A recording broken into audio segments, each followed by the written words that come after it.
आज जो हम पढ़ेंगे वो कड़बक चैप्टर पढ़ेंगे, जो हिंदी का कविता है, जो काफ़ी हार्ड होता है, लेकिन मैं आपको काफ़ी सरल तरीके से समझाऊंगा जहां आपको थोड़ी सी भी कठिनाई महसूस नहीं होगी। मैं पहले भी बोला था कि आपको इंग्लिश की तरह और भी विषय पढ़ाएंगे, केवल फ्री ऑफ कॉस्ट। लेकिन आप मेरे चैनल से बने रहिए और मेरे चैनल को सब्सक्राइब कीजिए ताकि मैं जो भी सरल शब्दों में वीडियो बनाए तो उसका नोटिफिकेशन आप तक पहुंचते रहे, और अपने फ्रेंड्स के पास भी इसे शेयर करते रहिएगा। तो आइए हम बिना विलंब करते हुए हम मलिक मोहम्मद जायसी के बारे में जानते हैं, जो कड़बक के लेखक हैं। पहले जानेंगे कि मलिक मोहम्मद जायसी कौन थे। मलिक मोहम्मद जायसी का जो जन्म है ना, वो 1492 में हुआ था। कब हुआ था? 1492 में हुआ था। लेकिन इनका जन्म जो है, इनके जन्म का डेट जो है वो कंफर्म नहीं है कि 1492 में ही हुआ था, लगभग आसपास माना जाता है।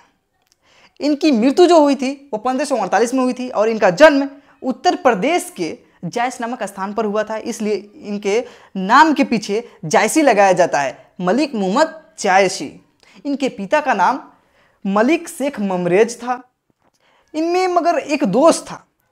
मगर ये जो थे एक आंख से अंधे थे, बाएं कान से इनको कम सुनाई पड़ता था, लेकिन फिर भी ये अपने दोष से कभी उबे नहीं, और ना ही ये कभी मगर लज्जित हुए कि मुझ में दोष है, मैं कुछ नहीं कर पाऊंगा।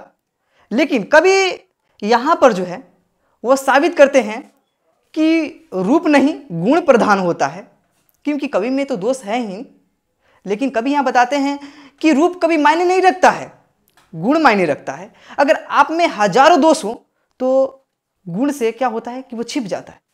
रूप जो है उसको एक ना एक दिन नष्ट होना ही जाना है, आपका उम्र एक ना एक दिन ढल जाएगा, ये सत्य है।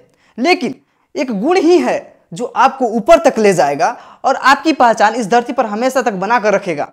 और इसी बात को कभी साबित करने के लिए अपने इस पंक्ति में लिखते हैं कि एक नैन कवि मुहम्मद गुनी, सोई बिमोहा जय कवि सुनी।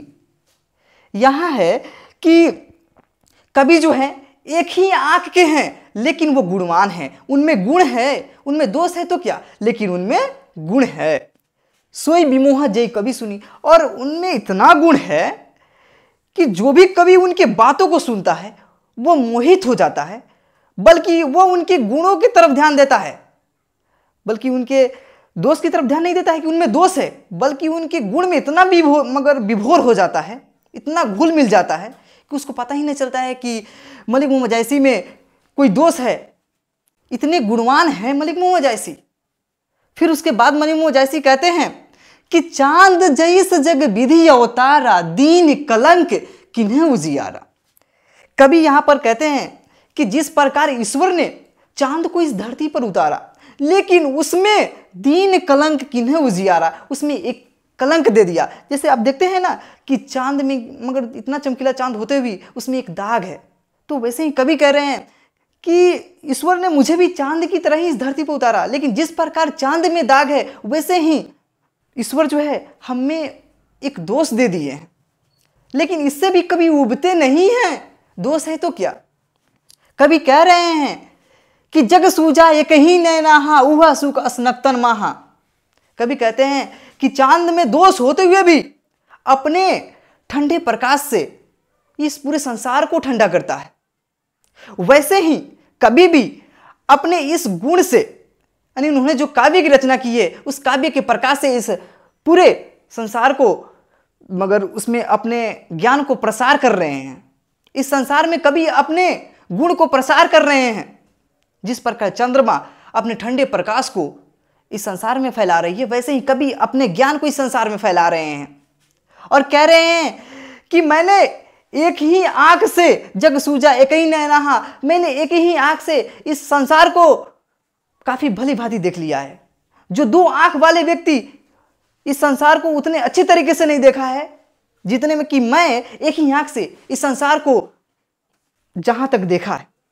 और ये भी कहते हैं कभी कि वह सुख असनक्तन माहा, और कभी कह रहे हैं कि मैं उस प्रकार इस संसार में प्रकाश फैला रहे हैं, उस प्रकार मैं जैसे कि सारे नक्षत्रों के बीच एक शुक्र प्रकाशमान होता है और उसमें वह प्रकाशमान दिखाई देता है, कवि कह रहे हैं कि जिस प्रकार ये जो मगर नक्षत्र जो है ना, बहुत सारे नक्षत्र होगा, लेकिन उसमें देखना आप मगर थोड़ा गौर कीजिएगा कि जो शुक्र नक्षत्र जो होता है ना, वो काफ़ी चमकीला होता है और उसका प्रकाश काफ़ी तेज होता है। सभी नक्षत्रों के मगर बावजूद उसका मगर क्या होता है कि प्रकाश काफ़ी प्रकाशमान होता है, उसका प्रकाश काफ़ी तेज होता है। वैसे ही कवि कह रहे हैं कि मैं एक आँख का हूँ तो क्या, लेकिन इस संसार में उस प्रकार मगर प्रकाशमान हूँ, उस प्रकार मगर क्या हूँ, हाईलाइट हूँ, जिस प्रकार शुक्र सारे नक्षत्रों के बीच है। फिर यहाँ पर कवि कह रहे हैं कि जौ लही अम्ब ही डाब न होई, तौ लही सुगंध बसाई न सोई। कवि यहाँ पर यह भी बताते हैं कि अगर आप में दोष नहीं है या आप अगर कठिन परिश्रम को नहीं करते हैं तो आपको सफलता नहीं मिल सकती है। इस संसार में वही इंसान आगे बढ़ सकता है, वही सफल हो सकता है जो तपता है, कठिन परिश्रम करता है, वही इस संसार में आगे बढ़ सकता है, वही सफल हो सकता है और वही ऊंचा गया है। तो वैसे ही कवि यहाँ पर कह रहे हैं कि जौ लही अंबई डाब ना होई, तौ लही सुगंध बसाई ना सोई। यानी कि जब तक आम में डाब नहीं होता है, डाब का मतलब होता है कि मंजरी, यानी कि देखना कि जब आम जब मगर फलना शुरू करता है ना, तो उसमें सबसे पहले मंजरी निकलता है जो नुकीला नुकीला होता है, और जब तक उसमें मंजरी नहीं होता है तब तक आम में सुगंध नहीं आता है। तो कभी यहाँ पर वही बता रहे हैं कि जब तक हम कठोर परिश्रम करेंगे नहीं तब तक हम सफल नहीं हो सकते, ना ही हम ऊंचे जा सकते हैं। फिर उसके बाद कभी यहाँ पर कह रहे हैं कि कीन समुद्र पानी जो खरा, तो अति भव्य असुज अपारा। कभी यहाँ पर स्पष्ट तरीके से कह रहे हैं कि देखो, अगर समुद्र का पानी खारा नहीं होता, कीन समुद्र पानी जो खरा, तो अति भव्य असुज अपारा। यानी कभी कह रहे हैं कि समुद्र का पानी जो है वो खरा है।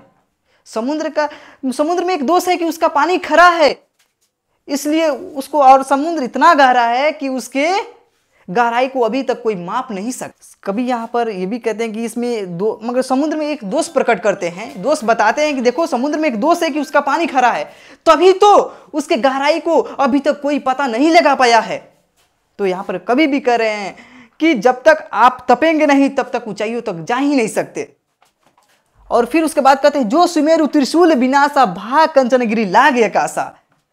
कभी कह रहे हैं कि जब तक भगवान शंकर सुमेरु पर्वत को त्रिशूल से नष्ट नहीं किए तब तक वह सुमेरु पर्वत आकाश तक ऊंचा नहीं गया। अगर भगवान शिव अगर उस पर्वत को नष्ट नहीं किए होते, वो पर्वत दर्द नहीं सहा होता, तब तक वह मगर आकाश तक ऊंचा नहीं जाता। कवि का मतलब यहाँ पर कहने का मतलब यह है कि कवि कहना चाहते हैं कि जिसमें दोष है या जो व्यक्ति कठिन परिश्रम करता है, अगर वो कठिन परिस्थितियों को झेलता है तो एक ना एक दिन वो अवश्य सफल होगा, क्योंकि जब तक वो तपेगा नहीं तब तक वो आगे बढ़ेगा नहीं। यानी कि कवि के कहने का मेन पर्पज है कि आप भी कठोर परिश्रम कीजिए, आप भी तपिए, तभी आप सफल होंगे। यानी कवि जो कह रहे हैं इनके बातों पर आप अमल कीजिए, इनके बातों को मानिए, क्योंकि कवि के पास बहुत सालों का एक्सपीरियंस है, ये बहुत बड़े विद्वान हैं, तब ये आपको बता रहे हैं आप इनके बातों पे अमल कीजिए। जब आप भी कठोर परिश्रम करेंगे तो आप में भी अगर दोष रहेगा, लेकिन दोष रहेगा तो वह दोष, अगर आप में गुण है तो आप में कितना भी दोष रहेगा तो क्या, कोई आपके दोष को नहीं देखेगा बल्कि आपके गुण को देखेगा। इसलिए सबसे पहले अपने आप में वो गुण लाइए ताकि आपके दोष को कोई देख ना सके, ये ना बता सके कि आप में दोष है। इसके लिए जय जय भारत।